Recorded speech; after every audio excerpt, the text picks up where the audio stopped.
Broadcasting from the Bayou State and all around the Gulf Coast and streaming nationwide. This is the C.L. Bryant Show.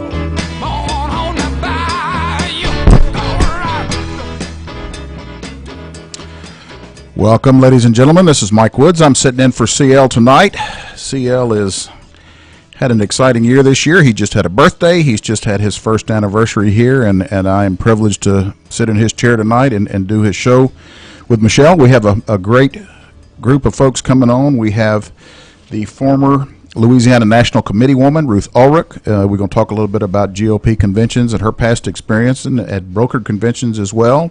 And then we have Humberto Fontova, who is a Cuban author and journalist who's going to come on and talk a little bit about what's happening in Cuba with the president's latest visit and all of a sudden all the sanctions being lifted and everybody suddenly wanting to go to Cuba and who's going to benefit from that. But what happened last night in Wisconsin, Michelle? I don't know. You tell me what happened last. You've been doing all this research today. Well, it was interesting, and of course nothing happened that we didn't know was going to happen. Trump did not win. Cruz carried the Republican ticket, and Hillary did not win. The burn took over in Wisconsin, and so it was interesting. As I was doing a little research today and looking at the delegates, right now on the Democratic side of the coin, Hillary has 1,279 delegates. Bernie Sanders has 10,027. So that race is close except for superdelegates. Hillary has 469 superdelegates, and Bernie Sanders only has 31 superdelegates. And for those of y'all that aren't aware of what a superdelegate is in the Democratic Party, it is an uncommitted delegate through the first vote, but they pledged their support prior to the convention, and conventional wisdom from day one was that Hillary was going to be the nominee, so a lot of these superdelegates pledged their allegiance to her, but they are now starting to get a lot of flack. I was reading an article today where one of the superdelegates from Hawaii, which by the way went for Bernie, not for Hillary, is getting a lot of heat to change, and I think as we get closer and as Bernie continues to win. He's won, I believe, 6 of the last 7. He's won 6 of the last 7, and there's a lot of conversation about that because Hillary was not planning on this. Looking at some of the statistics last night, can you guess the percentage of 18 to 29-year-old Democrats that voted for Bernie? 82%. Wow. I'd have said 82%, 18 wow. to 29. And who do you think for the Republicans last night in Wisconsin, who do you think got the majority of the 18 to 29-year-old vote in Wisconsin for the Republicans? Who's your guess? Kasich? No, sir. He got the least. So who do you think it is? Donald Trump? Nope. Ted Cruz got 44% of the 18 to 29-year-old vote. Well, you can see why I don't make a living as a political consultant. Yeah, this was in their Journal of Centennial. It's just amazing to look at the numbers from last night. Now, were you expecting Ted Cruz to do so well in Wisconsin? I mean, people suspected he would win by such a large margin. Were you expecting that? Well, I think when the Governor Walker came out and endorsed him, I think that was a big push for the campaign. And of course, you've seen all the comments, the Trump supporters saying that, now Cruz is a Trojan horse, and we'll talk a little bit about that later on. But it's going to be interesting. The thing that I find ironic, and when we look at the Republican breakdown as far as delegates, Trump currently has 755, Ted Cruz has 517, Marco Rubio 171, Kasich 143. And then there are another 24 that are either uncommitted or candidates that have dropped out of the race. So it's going to be interesting. And again, when we talk to Ruth later on tonight, we'll talk about how the different states have different rules insofar as their delegates and how long they have to stay with their candidate. But well, interestingly, some more of the exit polls. The most important issue, terrorism. To the people that terrorism... In Wisconsin. So it was one of the most important... the people that terrorism was their most important issue, who do you think they voted for on the Democratic side? So terrorism to them is the most important issue. 56% of them voted for Hillary. Now, how is that even possible with her failed policies as Secretary of State? And when national security and terrorism was their number one issue for the Republicans, it was 50% for Ted Cruz. John Kasich really didn't do well in these exit polls. Government spending, Ted Cruz got 51% of the people that said government spending is my number one issue. it all went to Ted Cruz. But that is laughable to think that people that thought terrorism was the most important thing facing our country, and they vote for Hillary at 56%. Well, and I think the thought process, and Hillary has really skated on her record because she doesn't have a record. But I guess I think this problem in Syria can be laid at her feet as Secretary of State. And if I were running for president, that's all I would be talking about if I was her opponent. Syria. I mean, Europe will not want Hillary if we tie this around Hillary's neck, because look what's happening to Europe because of Syria. Well, you're going to see once we get into the race where the Republicans, whatever who the nominee is going to be, I think you're going to start seeing that. I mean, Bernie has let her just slide, really. He's not challenged her on her email scandal. He's not challenged her on Benghazi. He's not challenged her on her. He hasn't challenged her really on anything. On anything, except that she's not young and doesn't want to give away free college. But Mike, let's talk about what the big takeaway from last night was. That we heard it all day, and you've got the new watchword from the Trump campaign. But everybody's saying, okay, now that Wisconsin has happened and Cruz has won, we're looking at a brokered convention. What's that word that you said is Donald Trump's new word? Trojan horse. Trojan horse. In two different articles today, Donald Trump called Ted Cruz a Trojan horse. He's already saying that they're going to dump you in Cleveland, Ted Cruz, so Cruz supporters get away from him.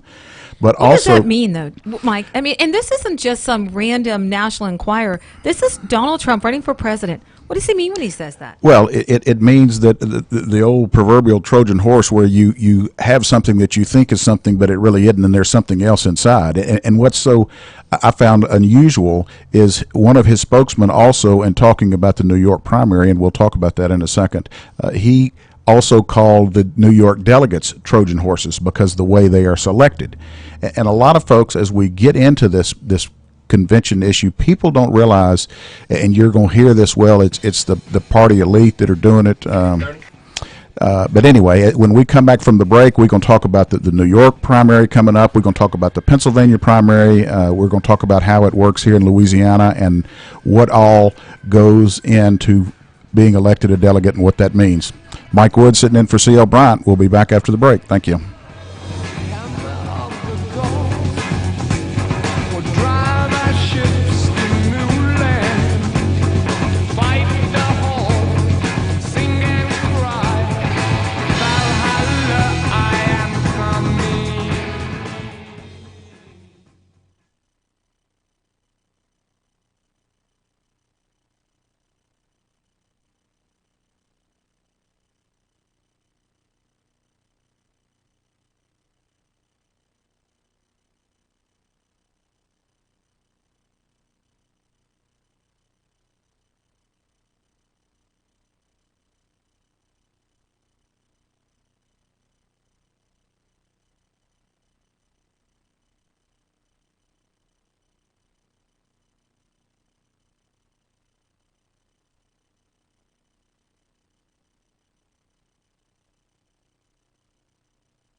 Welcome back to the C.L. Bryant Show. This is Mike Wood sitting in for C.L. tonight. Michelle and I are sitting here visiting, and we're getting ready to bring Ruth Ulrich on the phone. Ruth is the former Louisiana National Committee woman.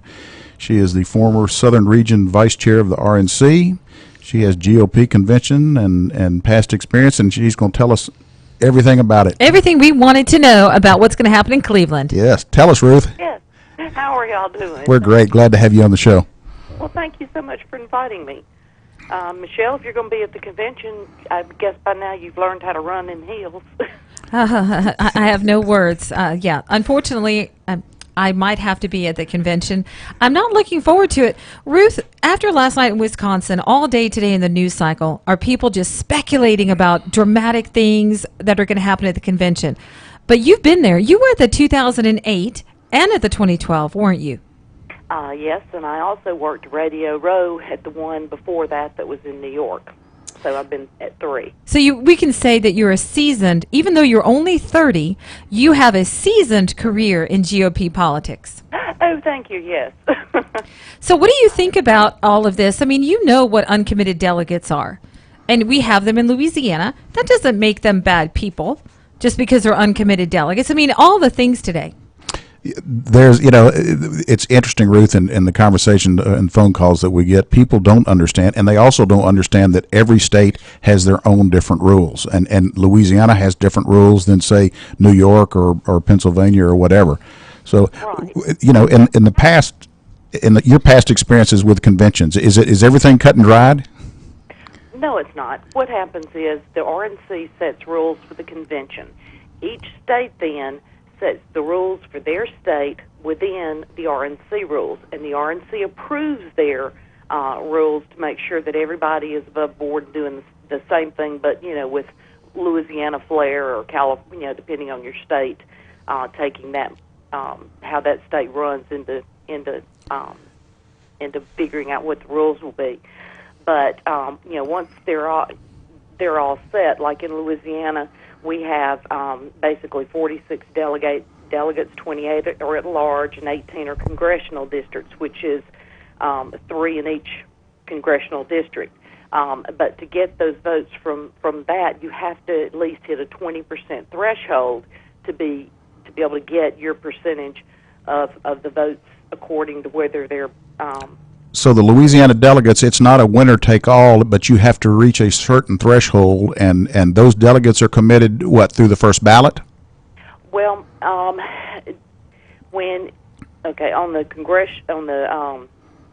the presidential preference primary, people run, and you could be anywhere in the state.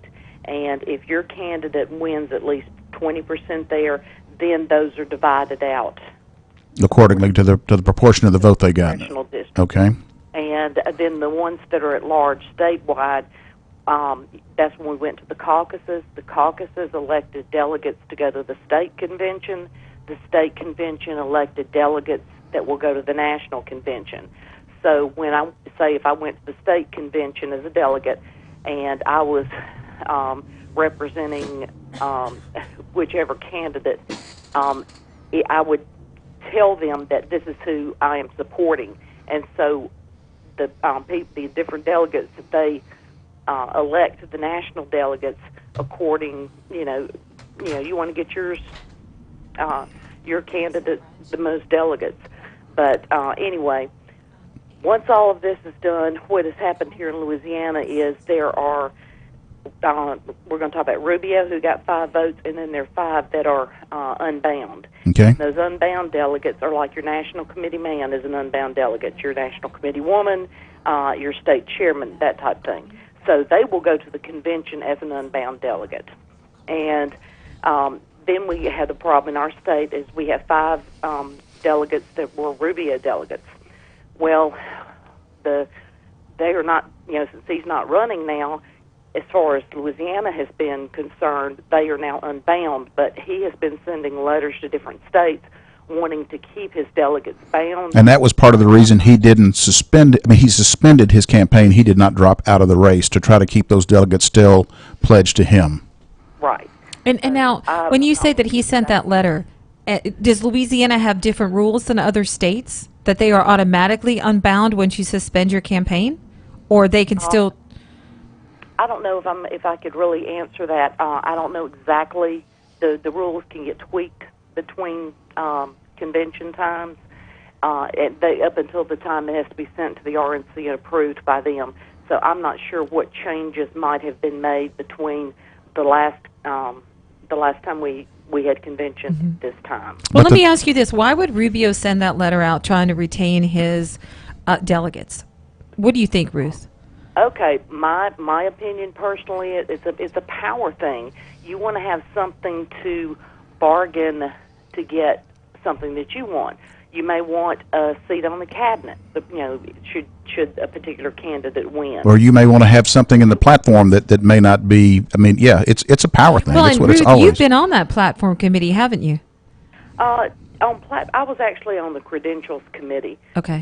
Last time there were some different states that had some problems at their state convention, and so some delegates that the state party did not recognize as being the legitimate delegate challenged it before the credentials committee, and so that's where we decided which delegates actually were the delegates that got to attend the convention.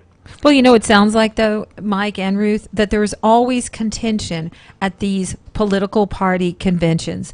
And I think the biggest misunderstanding to the average American is that somehow we're interfering with their constitutional right to vote. This is about wearing the jersey of the Republican Party. It's a team, it has a platform, and if you want to wear the R, you have to kind of be that person on that team. And every state sets their own guidelines as long as they comply with the national RNC guidelines. And I think that's what throws a lot of folks, Michelle. And the other thing that we haven't talked about, and Louisiana just recently went back to closed primaries, but a lot of these states you can cross over. And the independent vote and the Democratic vote in Wisconsin that went Republican, they couldn't vote for the Republican candidate in Louisiana. So there's... So Ruth, what do you think about open primaries? I preferred actually closed primaries.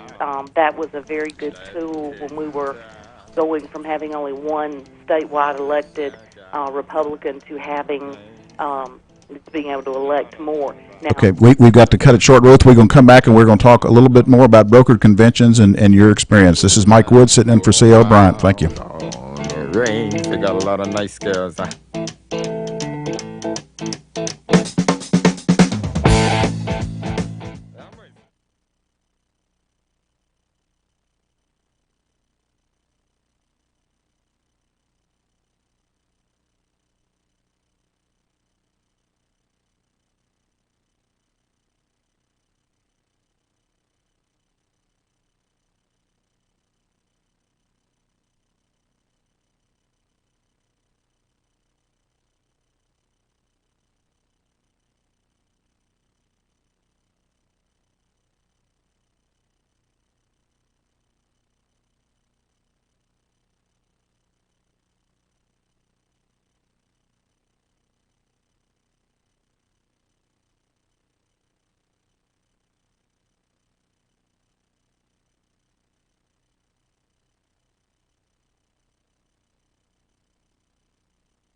Welcome back to the C.L. Bryant Show. This is Mike Wood sitting in for C.L. tonight. We have Ruth Ulrich, the former Louisiana National Committee woman and former Southern Region Vice Chair of the RNC, on the phone with us, and we were talking a little bit about her past convention experience. And, you know, Ruth, the buzzword right now, and we've been talking on the show off and on for the past couple of months, the brokered conventions. That everybody, we're going to have a brokered convention.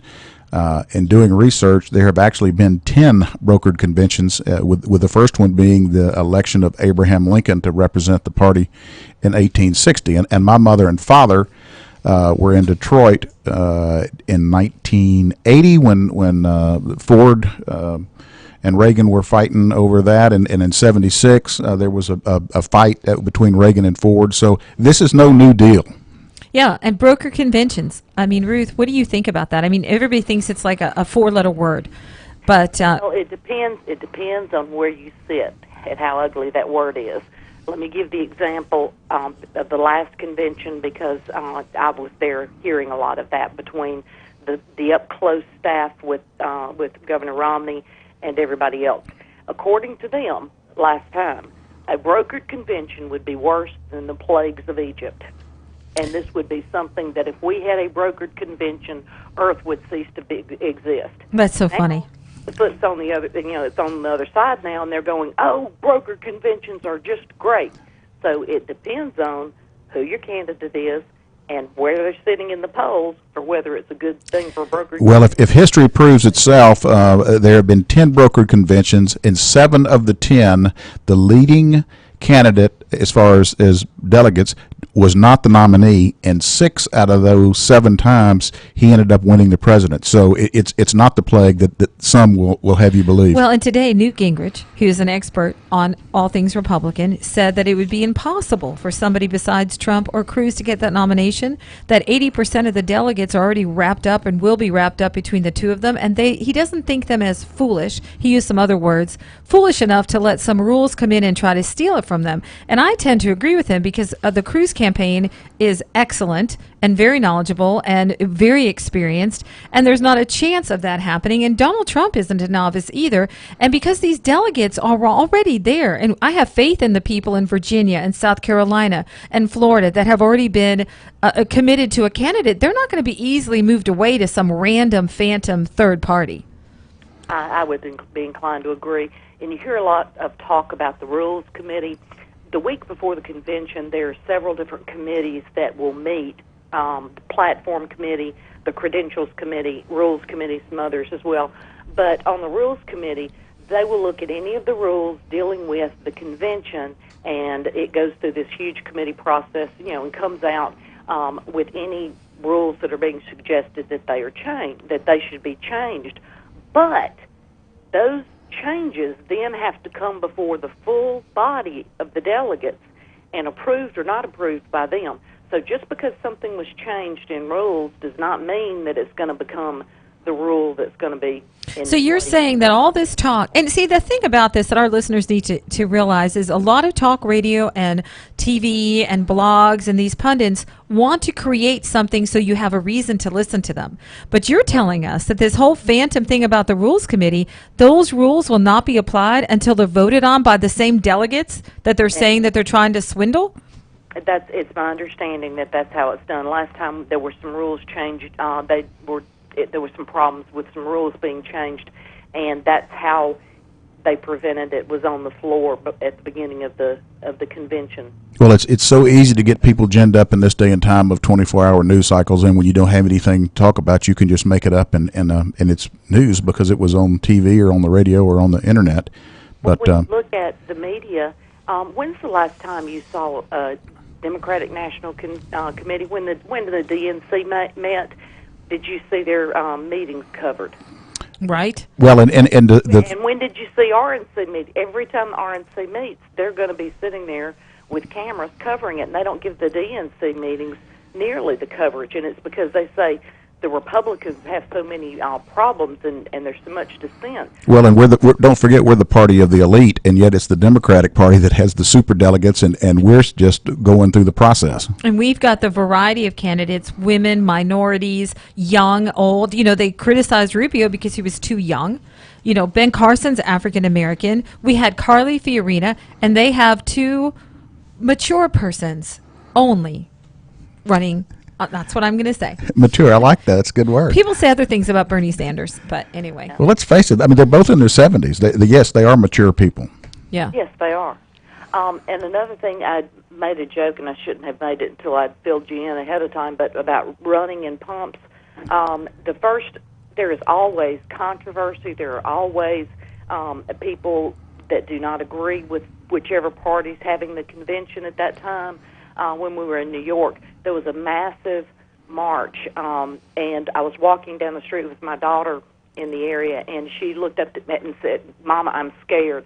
And one of the riot gear police heard her, and he said, "Y'all come here and walk between us." And they had double lines of police and had us walk down there so that she wouldn't be as afraid.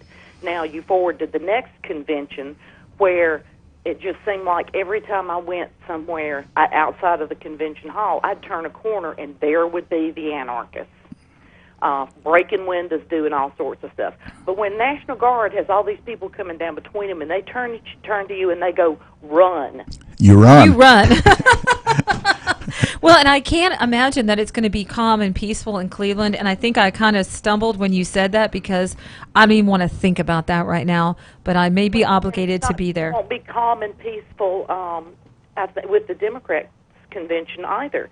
As long as you've got Renamobs and you've got the anarchists, that's what they want to do is disrupt. Well, remember, these people are paid to disrupt. They have no principles. They're not standing on anything other than they're being paid by MoveOn.org and others to just go in and disrupt. And they're professional disruptors, basically. Well, even in APAC, I was just there in D.C., Ruth, in heels running. But anyway, and the protesters against Trump, they were the paid kind. You could just tell they had been on a park bench earlier, give me $10, and they go and hold a sign. That's not real protesting. If I stop and talk to them and they can't tell me why that they're protesting against whatever it is, then I know good and well that this is not a moral decision on their part. This is a rent-a-mob. You're exactly right. Well, Ruth, we appreciate you coming on the show. Appreciate your sharing with us your past experiences, and hopefully we have enlightened our listeners as to brokered conventions and what all happens. When we come back, we're going to talk a little bit about New York and Pennsylvania. We're going to talk about Cuba.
Broadcasting from the Bayou State and all around the Gulf Coast and streaming nationwide. This is the C.L. Bryant Show.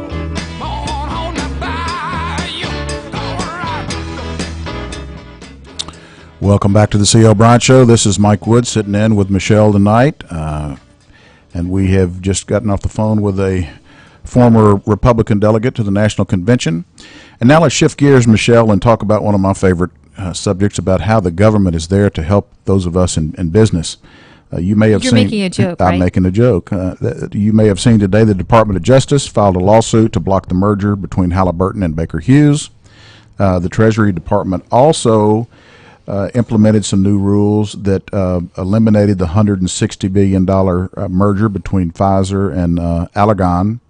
And so once again, we have a great example of how government interferes. And we've talked in the past about how, presidents historically had cabinet members who were business people. Roosevelt, 92% of his staff and administration were. When you say Roosevelt, you mean? I mean FDR Roosevelt. Okay. I wish it was Teddy. I'm trying to bring the Bull Moose Party back, but I hadn't been very successful. But today's administration, the Obama administration, only has 8% of their cabinet and staff. I'm surprised there's even 8%. Well, that's they're probably some of them may have worked at McDonald's. McDonald's, who knew? right. But that explains. Which McDonald's is a wonderful thing. Yes, love Roy Griggs. But that explains why we have an administration that is so anti-business. And you saw in today's paper that Ford moving their plant to Mexico, and Donald Trump yelling and screaming about that, and we may talk about that a little later. Well, yeah, on. but let's talk about Halliburton and Baker Hughes, because they have jobs in Louisiana for both of these companies. They are oil service companies, and there's two sides to the question about the merger. Sometimes mergers make companies stronger. Sometimes people get laid off, and so I'm not here to advocate for merger or anti-merger. I use both companies in my business. Mm-hmm. But the thing that aggravates me is whenever the government gets involved and interferes in any business decision, it usually is not a business decision that's a good one. It's just because somebody has decided that they don't want it to happen, and so they jump in. Well, like Donald Trump. So you were talking about free enterprise, and you're saying that Donald Trump is for tariffs and not free enterprise. Donald Trump wants to build a lot of walls. He's already said that if Ford goes to Mexico, that he's going to put a tariff on their cars that are coming into the U.S., again, making a company, people don't realize this. Ford Motor Company makes more vehicles in the U.S. than GM or Fiat Chrysler America. They have fewer employees in Mexico than GM and Fiat Chrysler America. So what they are doing has nothing to do with whether it's good, bad, or indifferent. Part of their negotiation with the UAW last fall, the UAW conceded to let them go and build small cars in Mexico so they could keep the more profitable pickup trucks and SUVs here in the United States. And so that's exactly what Ford agreed to do, and that's what they're doing. So UAW, the United Auto Workers Union, and you say, as many of our guests in CL as well, unions originally were a good thing, but now they're putting the price of doing business in America, putting businesses out of business and costing American jobs. So, Mike, how is it that Donald Trump is appealing to that blue-collar worker that says, I'm going to keep your job for you. But you're saying that that's not the case with the tariffs. That's not going to keep their jobs? Well, let me give you a great example. Oreo cookies. Why are Oreo cookies moving to Mexico? I don't know, because everybody loves Oreos. Oh, right. The reason they're moving is that the sugar companies have a 22% sugar tariff on sugar coming into the United States. So if you are a confectioner, if you make candy, if you make cookies, and you can move out of the United States and get your product for 80% of what you're paying here, and, oh, by the way, cheaper labor, you're going to move to Mexico. But you're not going to be giving Americans jobs. Isn't there such a goodwill thing as trying to create jobs in America? There is, but as a director of a company, goodwill is a part of it, but the bottom line is to make money. So you're saying, so this sugar tariff, this is like a fee slapped on every dollar worth of sugar? If sugar cost $1 in Mexico, it'll cost $1.22 in the United States because of tariffs. You know, in the past we have other tariffs. I mean, we have tariffs that protect chickens being imported. We have tariffs on certain automobiles. You know, there was, and you're not old enough to remember, but when I was growing up, Subaru had a little truck that they made, and they put 2 seats in the bed of the pickup truck. And everybody said, well, who in the world would sit in the pickup truck bed? Well, the reason they did that because there was a tariff on small trucks, but by putting extra seats in the back, it wasn't didn't have considered. to pay the tariff. There you go. So business always has a way. Can't we do that with Oreos so that we can keep them here? Well, you know, yes, we could.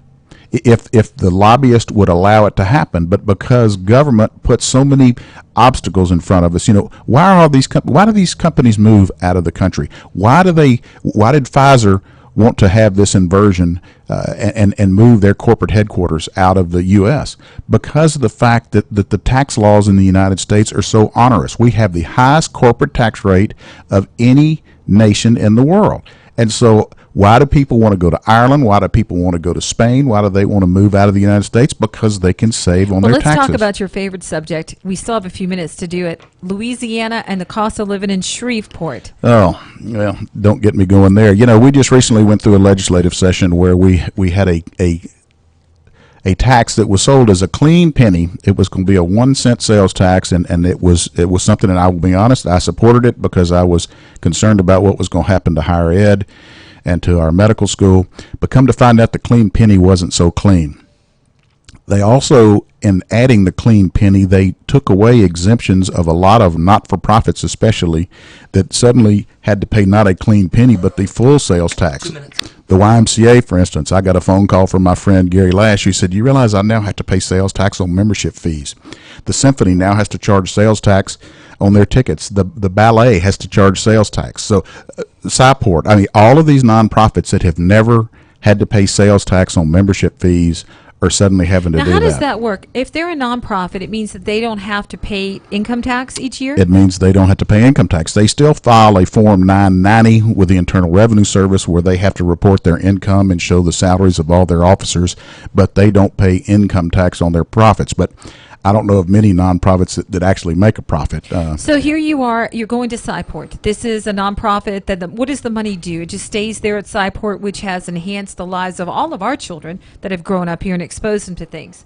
So now you pay $10 to get into Cyport, but now you pay $10.86 for tax? No, you paid $10.97.5. You know, we now have a 9.75% sales tax here in Louisiana, the highest in the nation. We were ranked last before we raised sales tax as far as where not to do business, and they're now saying if there was a worse ranking than last, you know, we may be 70th or 80th of the 50 states because of our high sales tax. And you go to New Orleans, it's even higher than that. But it's being applied on a lot of different things. And what implications does that have? If you're going shopping, say you live in Shreveport, and you're trying to decide what's going on. I know where they have it worse, and that's in Cuba. In Cuba? Well, that's right. In fact, we have Humberto Fontova coming up in the next break, and he's going to talk about what's going on in Cuba and why what we think we're doing may not be the best thing for the Cuban people. Anyway, Mike Wood sitting in for C.L. Bryant. We'll be back in a second.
Welcome back. This is Mike Woods sitting in for C.L. Bryant tonight. We have a caller on the line, Michelle. Yes, we do. We have one of our listeners, Bubba. How are you, Bubba? Hey, I'm doing great. I just was listening to your conversation about the sales tax. Yes, sir. I've been in the automobile business for over 30 years, and we just, a new change to what we thought was just a simple 1% sales tax increase was revealed to us last week. Forever and ever, as long as I can remember, there have been rebates on the sale of new vehicles. And an example, if you have a $21,000 vehicle and it has a $1,000 rebate, then essentially you're paying $20,000 for the vehicle. Perfect. You would pay sales tax on $20,000 on that vehicle purchase. This recent change, the rebate is no longer exempt from taxation. So the clean penny isn't a clean penny, is it? Once again, we see another, it wasn't just a 25% increase in the state sales tax. There were so many exemptions or credits that were removed. In this situation, you're paying sales tax on $21,000 when you're paying $20,000 for the purchase of a new vehicle. Well, I understand the Department of Revenue sent out a 25-page paper explaining this clean 1 penny sales tax. It just goes to show that the truth, the totality of the truth, is never presented when a tax increase is involved. Well, and unfortunately, it's supposed to be for a year and a half, and we will see. They're easy to vote on. They're awful hard to go away. Bubba, I appreciate your phone call. We have another caller. Thank you. And this is Dennis. Dennis, Mike Woods, how are you? I'm good, sir. How are you? I'm doing great. What's your question?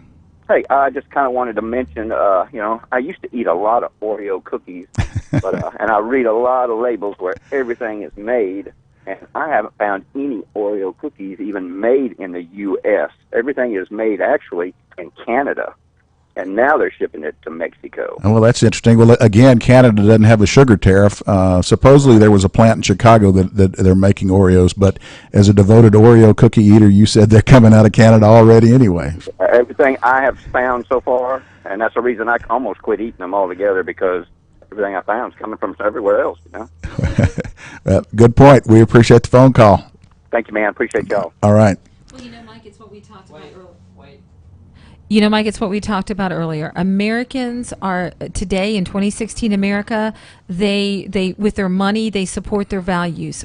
I love Oreos, but I'm really pro-America. Let's be honest. I don't like tomatoes that come from a foreign country, which I won't mention the name, because I know about the tomato farmers in America that are suffering because they have all this competition from foreign countries. So, Mike, what do you do about this? I mean, because Oreos are an American product. Hershey's Kisses need to be made in Hershey, Pennsylvania. Well, Michelle, you're right. I think that the United States is becoming more USA oriented, and you've seen on TV made in America. So there's no question that is a valid, and there are people, as you have said, that are willing to pay more for an American product. You laughed at me and said it's all about making profits. Ralph Lauren made the uniforms for the 2012 Olympic team and they weren't out made of in the country. US. How do you do this? Yeah. And this is what I like about millennials. They're authentic people. Hey, let's have less, but let's be real. We've got another caller. We've got Robert on the phone. Robert, Mike Woods, how are you? It's me. It's Tom. Oh, hey, Tom. I want to talk to Michael. This is E. What's going on, buddy? Oh, hey. Well, I'm glad I'm talking to you, Michael, because here's the deal. Oreos now being made in Canada, Mexico.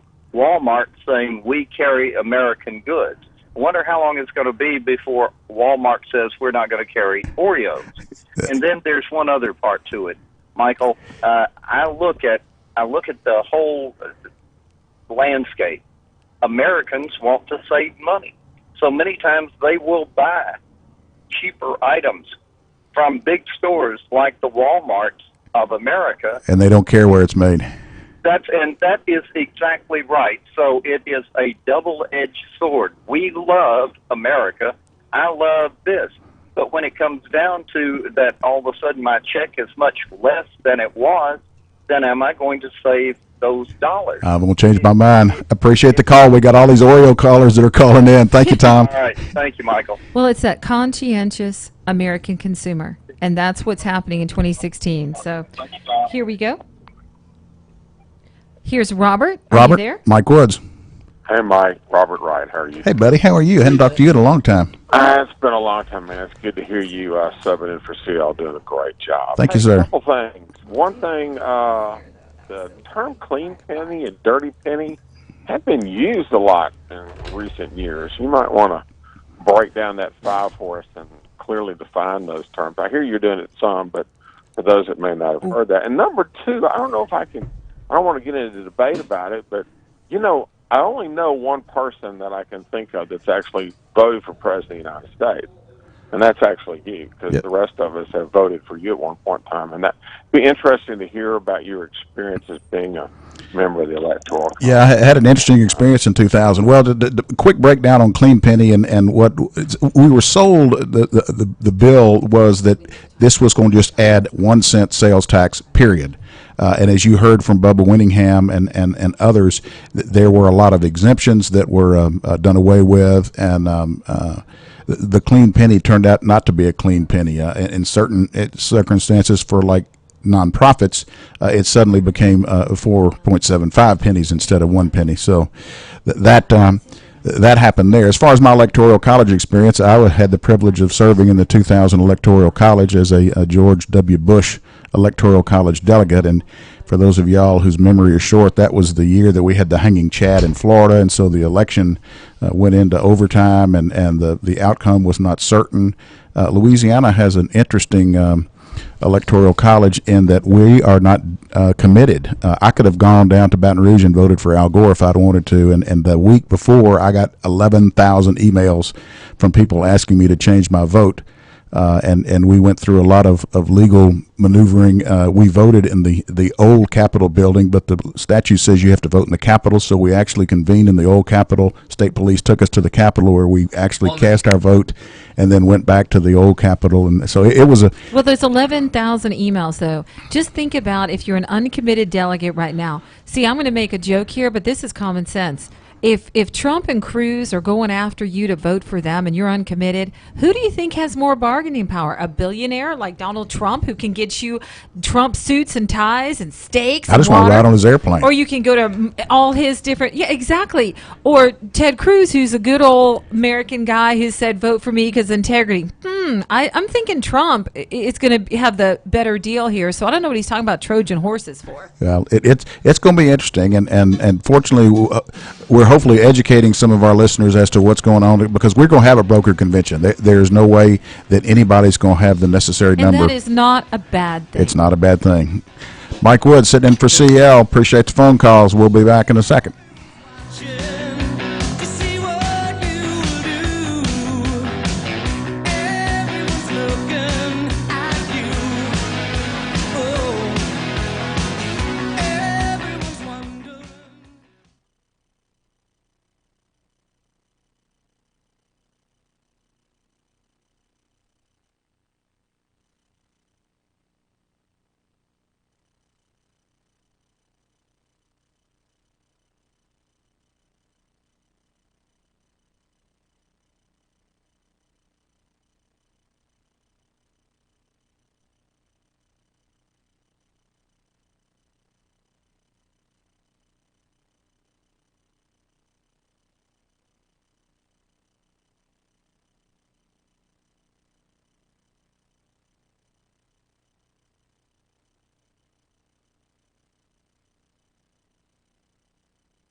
Welcome back to the C.L. Bryant Show. This is Mike Woods. We have Umberto Fontova on the phone with us. Umberto, welcome. Greetings. Thanks for the invite, amigo. Great to be here. Well, we are glad to have you. To let you know my Cuban connections, I have a lady who works for me who was part of the Peter Pan airlift back in the early 60s and has been here in Shreveport since the early 80s and has worked off and on with our family. And so I get a lot of the Cuban influence and a lot of the Cuban connections. And it was interesting. I was reading your article on the Rolling Stones coming to Cuba, and you basically have hit the nail on the head insofar as what Lucy has been telling me. But what's happening in Cuba right now? Well, nothing. What is happening, you see Obama going down there, and you see the Rolling Stones up there, and you see tourism just busting. I mean, tourism is just absolutely exploding in Cuba, and a lot of people are saying, probably a lot of our listeners are saying, well, gosh, isn't that a good thing, Umberto? All these Cuban folks are going to get rich, aren't they? Yeah, no, they're saying, isn't that a good thing? Because, as even many Republicans of the libertarian persuasion have said for years, Jeff Flake, for instance, gosh, if we just flood Cuba with tourists and with dollars, doggone it, that will blindside the Castros, that will introduce capitalism to Cuba sneakily. Complete bunk, folks.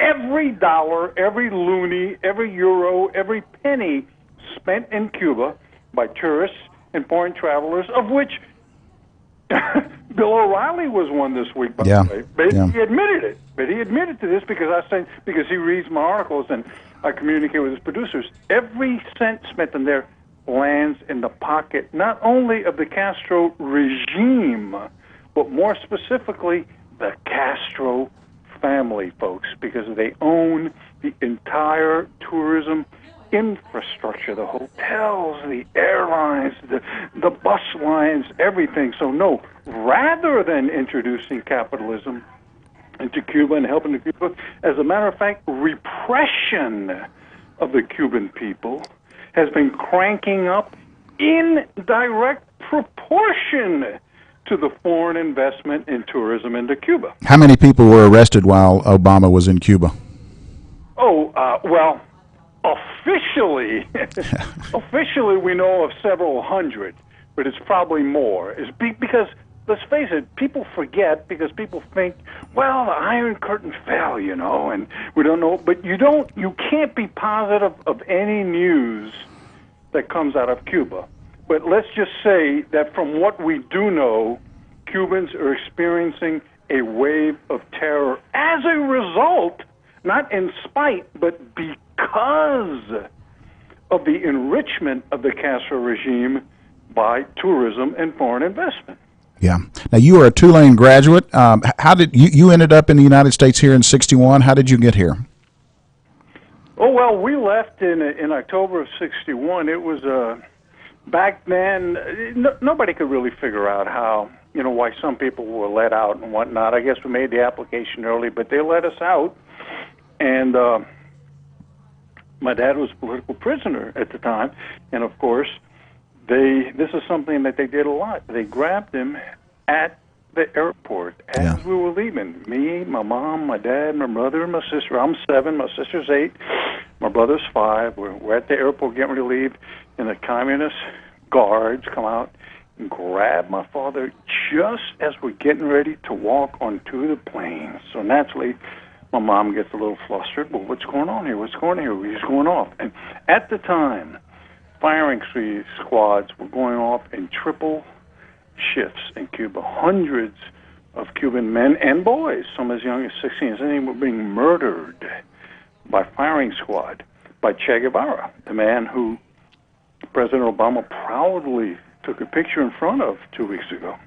So we figured my mom figured he was going to the firing squad. She says, well, if you're not coming with us to the United States, then we're not leaving either. And just before they dragged him through the doors of the little room we're in, he said, you are leaving because whatever happens to me, I don't want my children growing up in a communist country. Boom. And they dragged him off. And my mom, somehow or another, sucked it up. She says, okay, kids, let's go.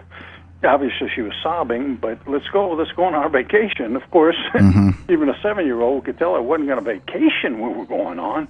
But we got on the plane, and I just remember, a lot of weeping women and children. It was mainly women and children on the plane. We get to Miami. My mom runs to the phone at my aunt's house. We already had relatives here, and picks up the phone and calls Cuba, obviously, to find out what happened to Umberto, my dad, Umberto Sr.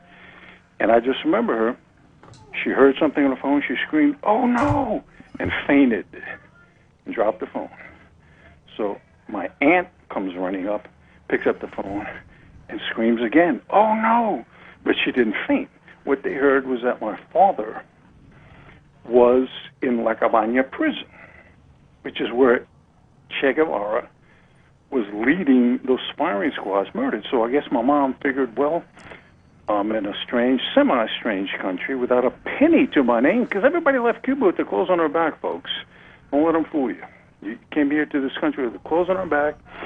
You said, okay, well, I don't have a penny in my name. I have 3 kids to somehow raise, school, and on top of that, I'm probably now a widow.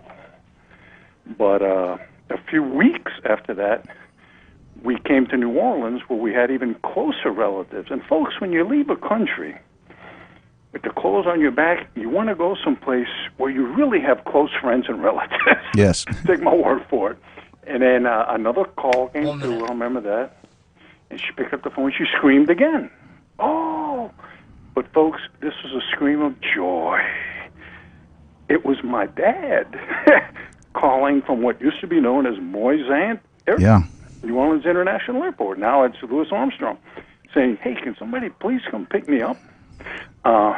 He was out, and I don't know, I forget how, but we scrounged up a car somehow and went and picked them up. And I'll never forget my mom running across that tarmac. This was in the days where they shoved a ladder up against the plane and they walked down the ladder. And I remember my dad coming down, my mom running across the tarmac, and that hug. Bottom line, folks, last Saturday, me and my father, who's 89 years old, the same age as Fidel Castro, and not only his children, me and my brother, his grandchildren, went fishing. You don't appreciate freedom until it's taken away from you. Umberto, thank you for your story.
riding round in that Texas town.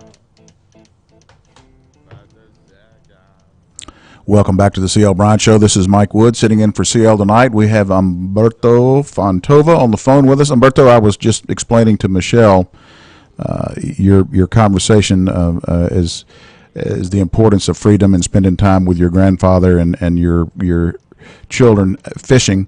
I have a Vietnamese daughter who came here through Catholic Charities and ended up here with Catholic Charities in Shreveport and ended up with her, and we ultimately got her mother and father and family out of Vietnam after about 8 years of her being with us. But anyway, it's always interesting to people who lose their freedom who then get to the United States. Y'all appreciate it a lot more than we do.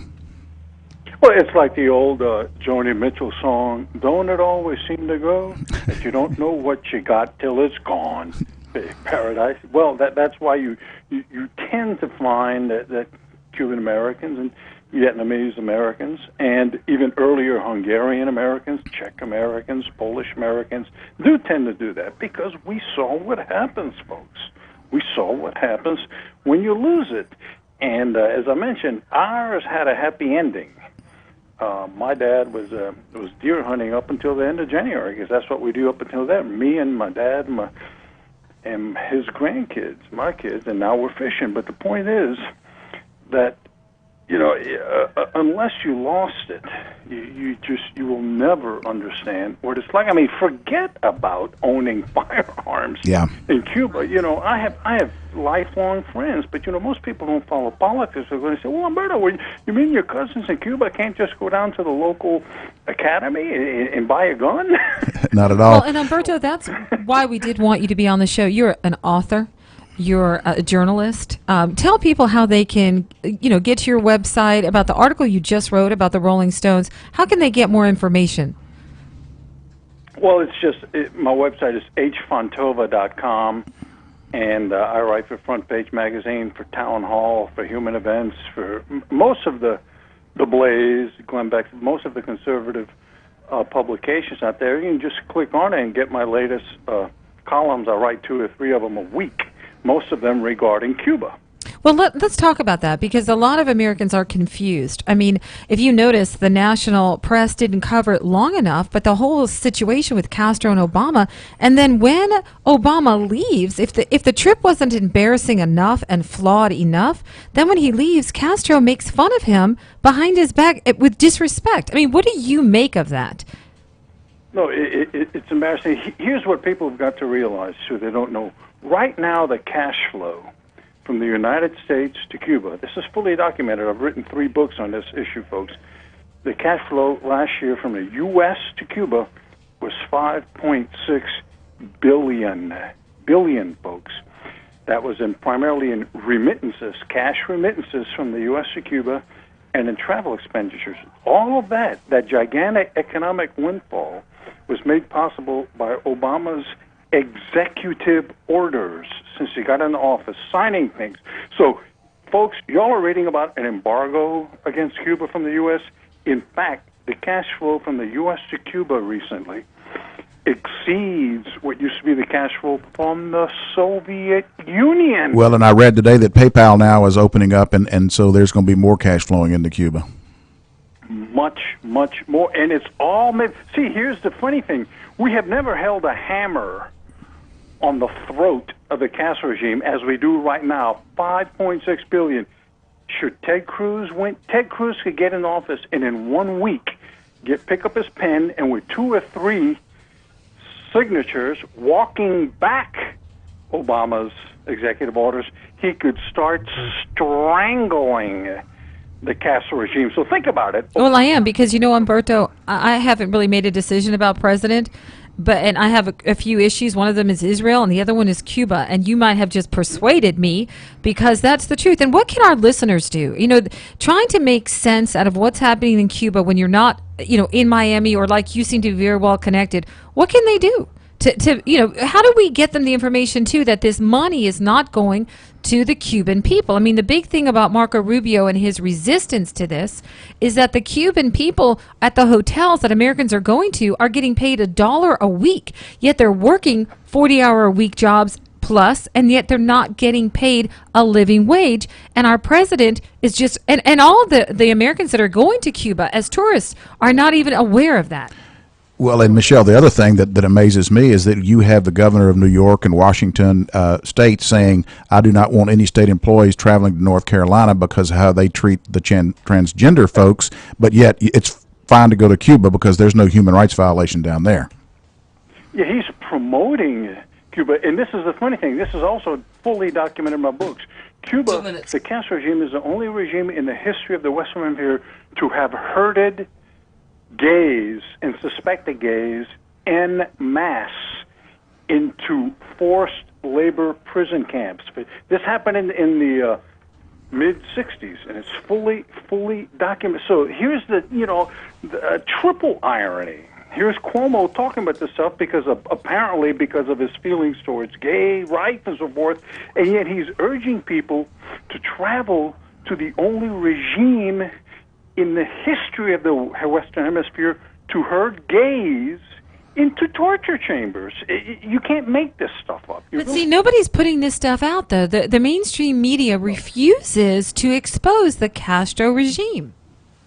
Well, that was, in fact, that's why my latest book was titled The Longest Romance, The Mainstream Media and Fidel Castro. Folks, if you all go to my website, hmontour.com, you'll see that Ted Nugent gave it a ringing endorsement. It's on the front page of my website. But the bottom line is I write 2 or 3 articles regarding these issues every week. So if you were to go to my website, you're going to run across them. And they're on Town Hall, they're on Front Page, they're on The Blaze. These are the people who are trying to get this information out. But let's face it, I mean, we're all busy. We got the soccer games and stuff, and Cuba's just not really a very relevant issue for most of us. Humberto, we appreciate your enthusiasm and appreciate your time on the show. Keep writing. We will continue to try to educate our listening audience, and thank you for what you do. This is Mike Wood sitting in for C.L. Bryant. We will be back.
Welcome back to the CL Bryant Show. This is Mike Woods filling in for CL. Again, we want to congratulate CL not only for his birthday, but for his 1-year anniversary of being on the show. Yeah, April 4th, we celebrated 1 year of our new name, the CL Bryant Show.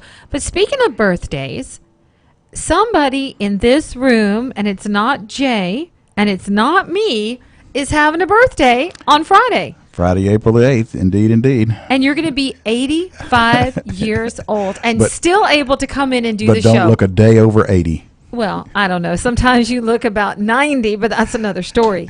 Well, happy birthday from the CL Bryant Show. Thank you, Michelle. I think Jay baked you a cake. Well, good. I hope there's a file in it so I can break out when the show's over.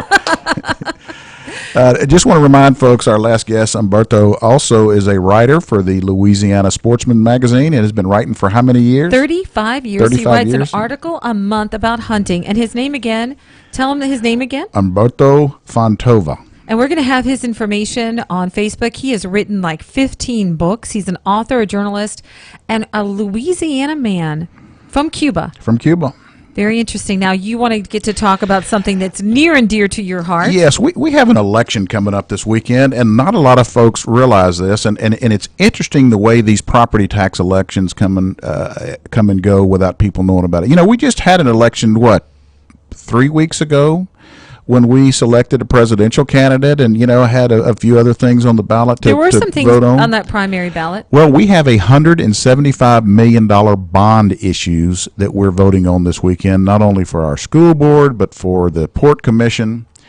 And, Michelle, you may ask, why do they have these obscure elections on these off time frames? I didn't ask that. Well, you should you want me to ask that? Yes. Yeah. Well, why is it that we are having it, that we didn't? Because it's off of people's radar. Doesn't it cost money, though, to have an additional election? Yes, it does. And why do we have an election? One of these issues is not really, the bond is not due for another 2 years. So why do we start 2 years out trying to get things? Mr. Businessman, because when you are projecting a budget, you need to have a guarantee, because if I'm going to move a business to North Louisiana and use that port, I've got to know that in 4 years there's still going to be money there. But let me tell you, there's a more sinister reason they do it, because That's your opinion. If it gets defeated this time, guess what? They can keep bringing it back up, as we did for other school propositions that we've looked at in the past. Well, we're talking about the port. I mean, I specifically, I do have to say that the port has been here for many years and brought a lot of economic growth. And they have millions of dollars in the bank. But what we're going to do is we're going to have people on that can answer questions about the port and what they do with their money. I mean, citizens need to know. My concern about this last-minute ditch effort to say don't vote for that at the port or vote for it is we don't have enough information. Well, let me tell you why I would vote for it if I was a resident of Louisiana, or why I would not vote for it. Property taxes in Caddo Parish on a home are 239% higher than in East Baton Rouge Parish. They're 148% higher than in Lafayette. They're 106% higher than in New Iberia. They're even 45% higher in New Orleans. We have the highest property taxes in the state of Louisiana in Caddo Parish. And what do we get for it? That's what you said to me earlier. And what are we getting for it? We all get a Rolls Royce, a Rolex. Oh, I'm just kidding. Great roads. Are our schools 2.5 times better than the schools in Baton Rouge? Are our roads 2.5 times better? You know, we're not getting what we pay for. And let me tell you something that's really telling. And I got this from LPB, from an article that Elliot Stonecipher was involved in. A $250,000 home in Shreveport versus a $250,000 home in Dallas, Texas. Well, everybody says, Dallas doesn't have state income tax, but their property taxes are so much higher. The same home in Dallas, you only pay $400 a year more in property taxes than you do on your home in Shreveport, and you don't pay income tax. Why do my children live in Dallas? Why do none of them live in Louisiana? Because we have state income tax, Texas doesn't. We have a now 9.75% sales tax, 6.75% in Texas. Their estate taxes are much better situation. I mean, their schools are better, their infrastructure is better, their roads are better. They get what they pay for in Texas, and we don't. And that's what it So what do you recommend? I mean, and we just had a governor election. We've had a Republican governor for 8 years. So what is the solution? Because a Republican governor didn't help. He didn't reduce all of that. Well, of course, we're talking property taxes, which the governor doesn't have anything. He has control Well, over. the cost of living, the educate. I mean, everything, everywhere. It's all kind of works together. The bottom line is that people do not know what they're paying to live Exactly. here. And one of the things that was pointed out in this LPV story, most people don't have a clue what their property taxes are because that's taken out as part of their bank payment. And so they just pay a monthly note. They don't realize what percentage in property taxes they are paying. And so they have, and because of homestead exemption of $75,000 in Louisiana, a lot of people who vote for these bond issues, it doesn't cost them anything because their house isn't valued above $75,000. So now, we did get a call. We get this call often where people that listen to our show say, why is it that people who do not own homes get to vote on things that have to do with being a homeowner? People who are paying the taxes because of their homeowners. So can you answer that? Because that seems logical, but is there something in there? It seems logical, but back to the days in the 50s and 60s of poll taxes. I mean, it all deals with accessibility and the right to vote and But we're talking about taxation without representation.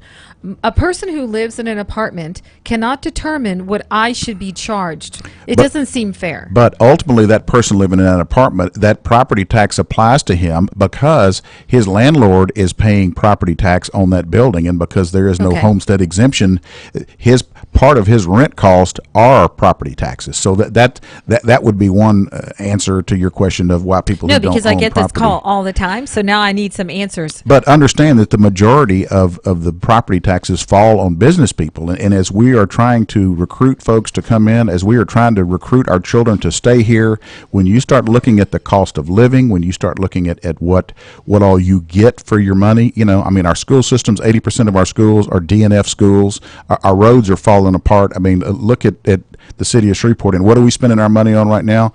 Well, we have a commercial about can your grease, and we have a commercial about don't be trashy, be classy. Yeah, but those are public service announcements, and they don't cost money.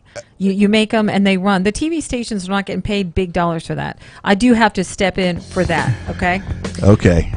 Well, I want a commercial, but please fix my street. Make my schools better. You'll have to pay for that. Okay, good enough. Mike Wood sitting in for C.L. Bryant. We'll be back in a minute. But that was all he missed. He ain't coming back. At a tombstone bar in a juke joint car, he made it stop just long enough to grab.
Broadcasting from the Bayou State and all around the Gulf Coast and streaming nationwide. This is the C.L. Bryant Show.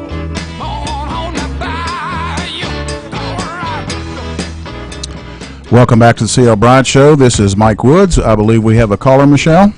Yes, we do. We have Matt on the line. How are you, Matt? Hi, Matt. Hey, Mike. What's going on? Hey, I was just, it didn't seem like you had all the information there on what the actual millage does Okay. for the Caddo-Bossier area. And there's a really good video, and I actually created the video for the port. I work for the advertising agency that the port uses. And I just want to encourage people to go on and actually see the video, and it explains in detail exactly what this millage does. And it just equates to a taxpayer that pays for a house $200,000, $30 a year, which is not a whole lot in the grand scheme of things as far as like what the port actually does for our community. And Matt, I know the port does some wonderful things, and I guess the point I'm trying to make is that we are pricing ourselves out of the market. Everybody's tax only costs $30 a year, but I can tell you, as someone, I am not a resident of Louisiana, although I have a lot of property in Louisiana, and I pay a ton of property taxes. And as I'm looking at where to locate my business, the cost of doing business in Caddo and Bossier is getting to be prohibitive. And there's some things I think the port has done. For instance, buying the Couples tract, a 247 acre tract that they bought from a former port commissioner and spent $2.6 million. I think the public needs to appreciate what the port does, but also the port needs to be answerable to the citizens of Bossier because we're paying for it. Sure. And like I said, it equates to about $30 a year, and it's self-sufficient, honestly. And the port only... Well, if it's self-sufficient, why does it need more tax money? Well, I'll tell you that the port is it's self-sufficient in its operation. It uses the money that we get through that it gets through the millage to actually acquire more land to build on. And yet the land that they bought, the Couples tract, there was an article in the paper over the weekend that they tried to have rezoned and did not succeed in having it rezoned, is now sitting there. So they've got $2.6 million tied up in something that they can't use. But anyway, there are a lot of, what I hope to do is foster the conversation. And I encourage people to go and look at your video and appreciate your calling in. But I don't know. I guess I'm just a frustrated taxpayer. You and me both, man. Okay, buddy. Appreciate the call. All right. Bye. Thank you. Yeah, no, I thought it was interesting what you said, and I really do appreciate that he called. And I have seen a lot of things about the port that are very beneficial. Our friend Philip Roseman had a great editorial this weekend in the paper in support of the port tax. But what I hope that the listening audience will start to do is start asking questions, and if this is what they want, go for it. But we have to understand that business people like myself make business decisions on where we're going to locate our business based on the cost of doing business, and you're not talking about just the port, and I think you're trying not to personally attack the port. No, you're just saying that we pay too much in taxes, and if everything is just $30 for each taxpayer, but it's $30 for the schools and $30 for this, and it ends up being the highest tax rate. And we're paying 239% more in property taxes than the same home value in East Baton Rouge Parish, and that's what I'm saying. Even if you look at Caddo versus Bossier, I mean, if you're going to buy a $250,000 house in Bossier versus in Shreveport, you'll go to Bossier because the taxes over there are like a third of what they are over here. Yeah, and we have another caller. Brenda, are you there? I'm here, yes. Hello. Hello, Brenda. How are you tonight? I'm doing fine. How are you, Mike? I'm doing great. Are the roads out front of your house all smooth, recently well paved, just like the rest of them in Shreveport? Well, ours are, but that's only because it's a private drive.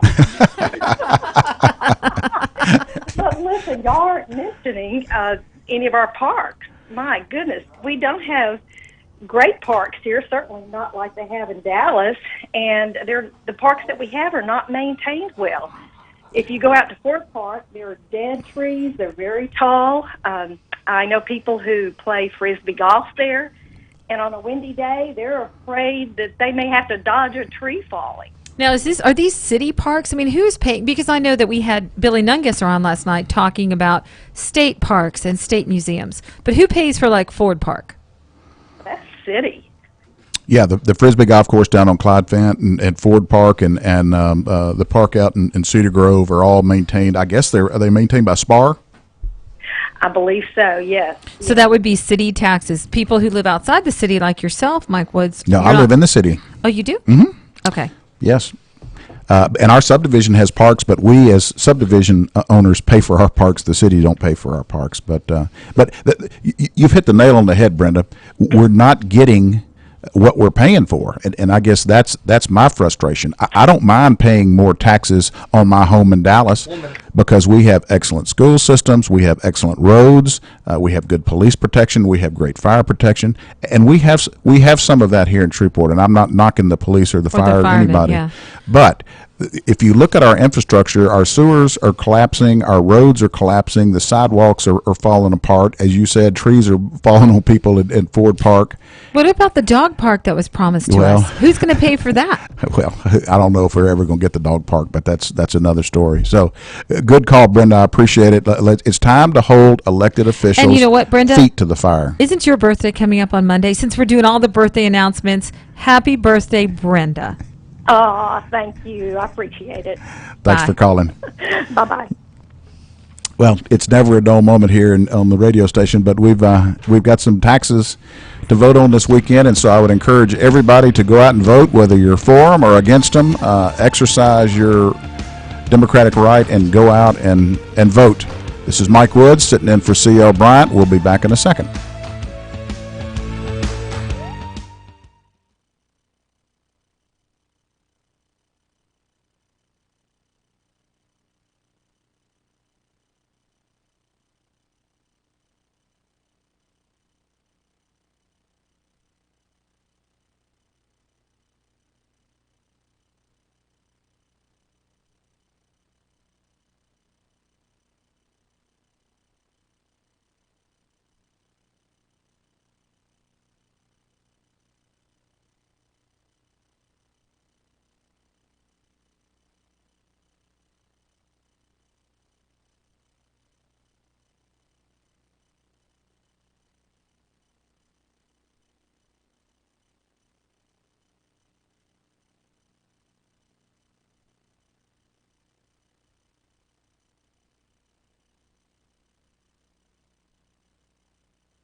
Welcome back. This is Mike Wood sitting in for CL Bryant Show. We're talking about property taxes, and we have a caller on the phone. Jay, how are you? Hey, Mike, I just wanted to kind of add one thing to what you were saying earlier about the poor streets we have, one of the worst in the nation. We have poor drainage systems and, of course, failing schools in Caddo Parish and Shreveport. One other thing no one wants to talk about is the quality of our police department. I think we're really being shortchanged in that area. I've had numerous incidents where you can't get a response out of them. And I think that for the amount of money we're paying in taxes, we ought to have a top-rate police force, which we don't have. And I can argue with people all day long. If they think we have a good one, why is our crime rate the highest per capita in the state of Louisiana? Good point. Good point.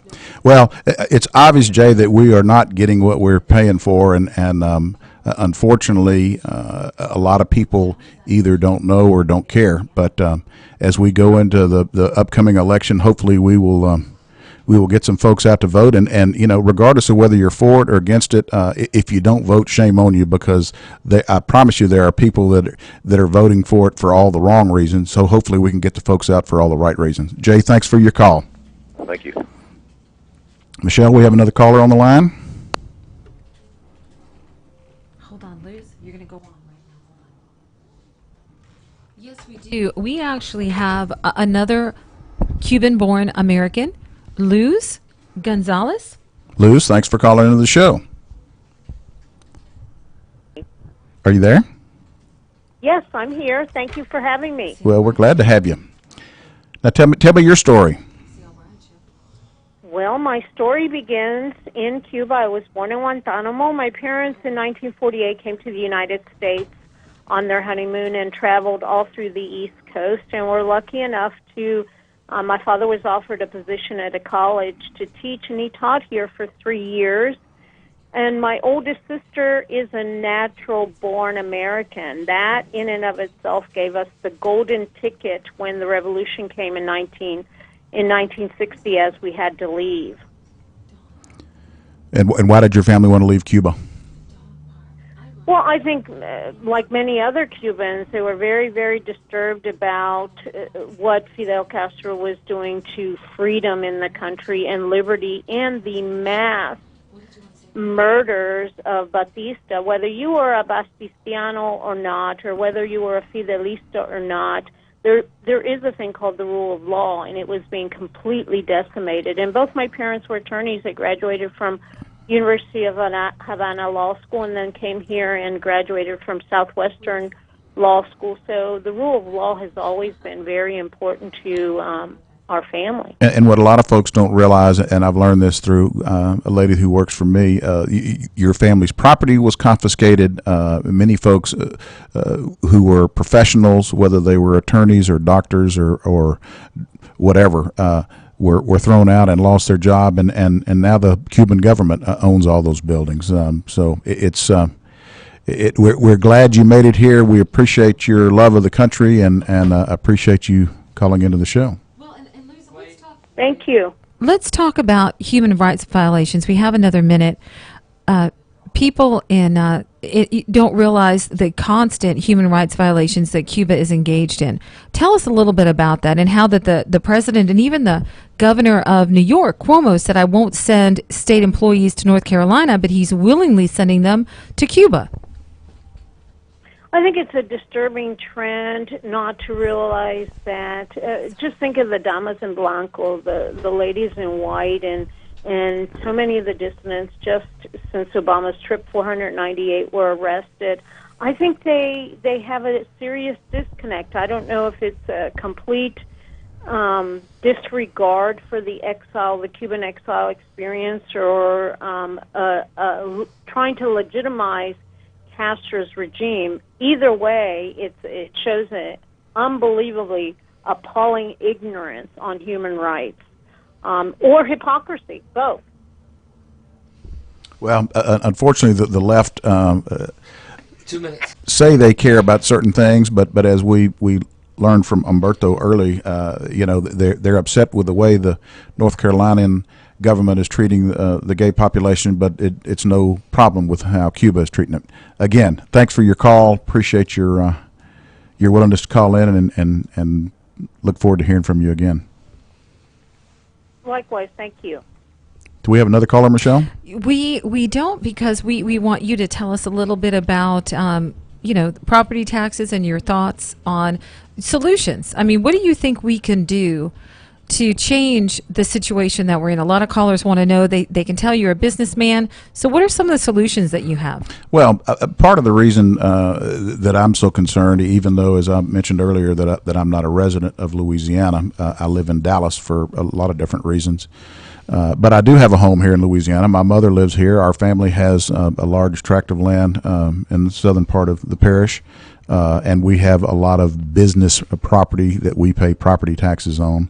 And it's, I guess, what is so frustrating to me when you go other places and look at the cost of doing business. And there's a reason that I live in Texas. There's a reason that all of my business operations are in Texas, because the cost of doing business in Texas is substantially less. And you've heard me talk about the severance tax in Louisiana on oil and gas. It's 12.5%. In Texas, it's 5%. Because you haven't always been a resident out of state. No, I mean, you no. used to have everything. And Stelly had a lot to do with sending a lot of people out of this state. Stelly had a lot to do, because when he started taxing your charitable contributions, I had to pay income tax. For a while there, I was paying more Louisiana state income tax than I was paying federal tax, because I give a lot of charitable dollars away. So, and people don't realize, those of us that have Texas income, if we're Louisiana residents, we have to pay Louisiana state income tax. Mike Woods sitting in for C.L. Bryant. We'll be back. It's crazy about Elvis, loves horses.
Welcome back to the CL Bryant Show. This is Mike Wood sitting in for CL tonight. While we were off the air, we had a caller that called in, and we keep finding out more and more about our clean penny sales tax, and I understand that it went into effect April 1st. Yeah, so that April makes it Fools. an April Fool's. So And does it make it not real? I would say that we don't have to pay it because it was an April Fool's Day joke. Well, the caller that just called in was talking about now if you purchase gold bullion or gold coins in Louisiana, you have to pay sales tax on the value of those coins. And so what you do is go to Dallas and buy them where you don't have to pay sales tax. And so we just now have put our gold dealers and bullion dealers out. Michelle, people don't understand, when they ask me, why did you move to Texas? Back in the late 2007, 2008, and we were doing some extensive drilling in West Texas and had a lot of success. In Louisiana, because Texas does not charge state income tax, I was having to pay Louisiana income tax on my Texas income because Texas has no state income tax. And my CPA every year kept saying, it's crazy, you spend more time out of the state than you do in the state. Why do you continue to live here? And so what we ended up doing, because of the fact that I do indeed spend more time each year, in fact, I had to keep a diary as to when I'm here and when I'm not here. But as a result of moving my residence to Dallas, and that required me to purchase a house and move my voter registration and mail and all of my tax information and stuff. I actually have two homes in Dallas. In Texas, I have one in Spur, which is my favorite house, but my wife won't go there, and my other house is in Dallas, where she is right now. But I ended up basically paying for my house in 3 years in Dallas by not having to pay Louisiana state income tax. And that's why I do business in Texas. That's why I'm a resident of Texas. That's why two of my 4 children live in Texas. But we are not encouraging our listeners to leave Louisiana. No. This is our place, and we need to make born it and better. raised, and I love Shreveport and still have a home here. My mother lives here. My wife's family lives here. But what the point I'm trying to make is that business people make business decisions based on the cost of doing business. And we are pricing ourselves out of the market for business people to be here. Maybe that's why Lobby was so against this clean penny tax. Well, it could be, and I would love to talk to Mike Johnson and others to see if they had any idea, was this clean penny not clean? Well, I think the big thing to talk about now is the fact that this is not going to be a permanent tax, and we need to hold accountable our state reps and senators that no, this is not permanent. But remember, we still have an $800 million shortfall coming up July 1, and I understand we're going to have a special session in the last 2 weeks and possibly look at, there's now talk about raising Louisiana state income tax. So I guess what you're saying is that even though our listeners might have had a bad day, nobody has a tougher job than a state legislator in Louisiana. No question. Appreciate all that they do. Appreciate all of you in the listening audience. CL, have a good night. Michelle, thanks. God bless America. We'll stand by your side, and the bond will never be torn.